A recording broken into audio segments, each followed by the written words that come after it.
என் நெஞ்சில் குடியிருக்கும் என்னுடைய தோழர்களுக்கும் தோழிகளுக்கும் தமிழக மக்களுக்கும் என்னுடைய வணக்கம். நம்ம குடும்ப உறவுகளை இழந்ததனால சொல்ல முடியாத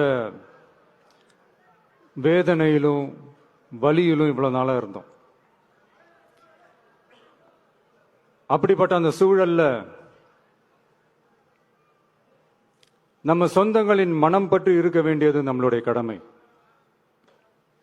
அதனாலதான் அவங்களோட சேர்ந்து அமைதி காத்து வந்தோம்.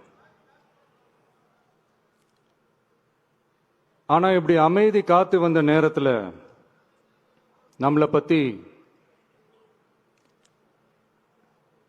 வன்ம அரசியல் வலைகள், அர்த்தமற்ற அவதூறுகள்னு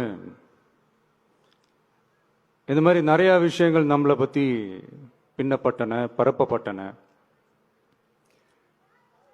இது எல்லாமே சட்டம் மற்றும் சத்தியத்தின் துணை கொண்டு துடைத்து எறியத்தான் போறோம்.